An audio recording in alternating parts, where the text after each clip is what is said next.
Hello everybody, this is Johns Hopkins with Baltimore Heritage, and we're back with another of our 5-minute history videos. And today I'm off of Deer Park Road, north of the Beltway in Owings Mills, specifically at a place called Soldier's Delight.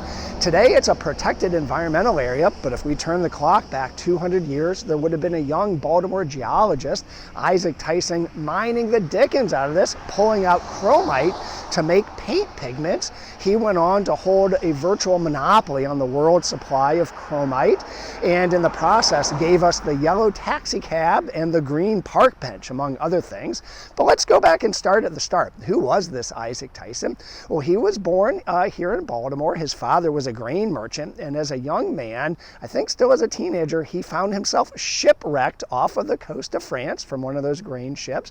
He survived, made it to the mainland, and the proverbial turning lemons into lemonade, decided that with no easy way home, he might as well get an education. So he studied chemistry and geology in France. He did find his way back to Baltimore eventually. And the story goes, he was at his family's farm in Bear Hills. That's off of Falls Road, between Whole Foods and Copper Mine, if you know where those are. But he was running errands in Bel Air, and he went to a country store and saw a barrel being propped up by a rock.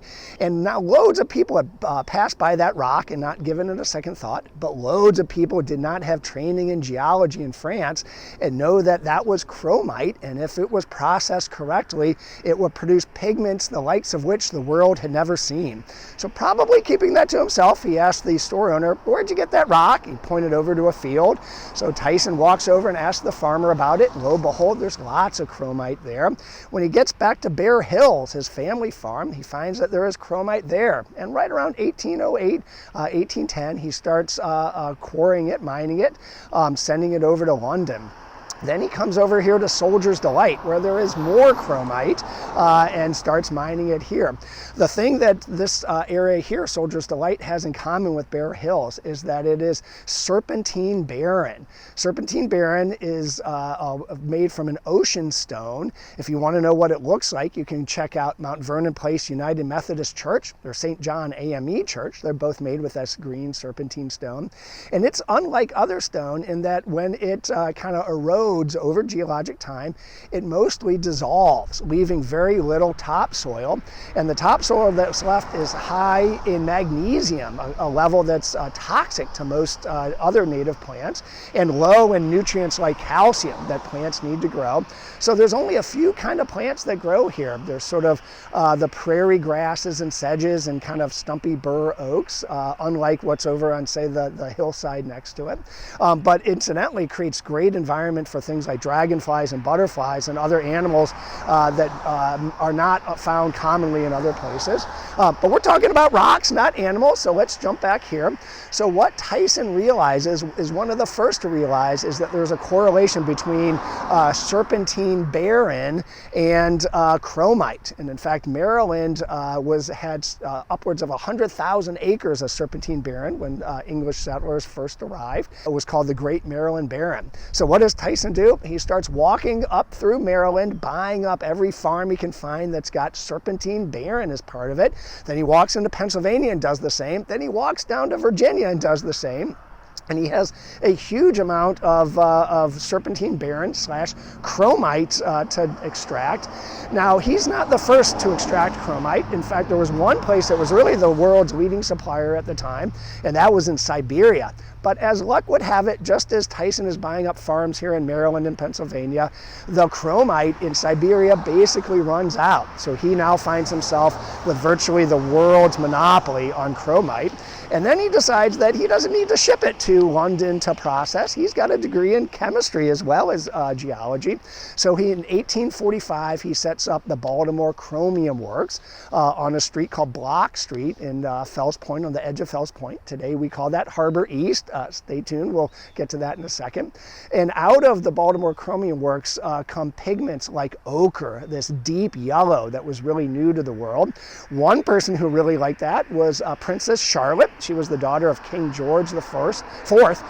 She painted her carriage in that color, and people like to copy what princes do, so soon other carriages were popping up in that same deep yellow color, including the hacks for hire, those folks you could pay a couple pence to get yourself across town.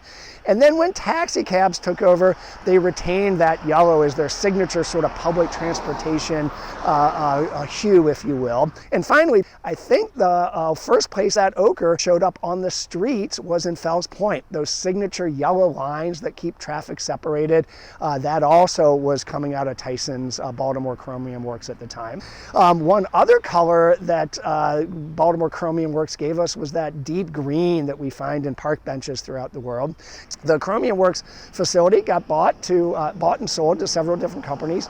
In World War II, it was producing pigments as well as a chrome product that was used to tan the leather for boots for the soldiers, as well as those signature leather bomber jackets.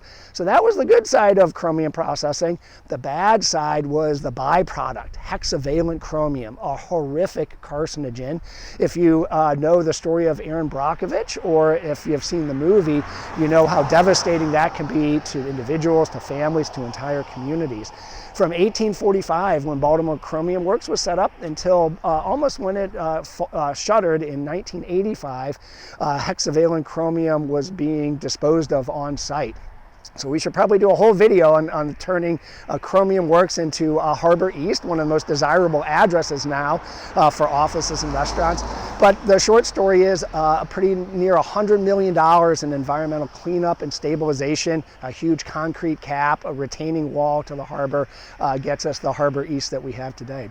All right, I'm going to wrap up back here to Soldier's Delight and invite you to come on out and take a walk. I think there's something like 7 miles of trails.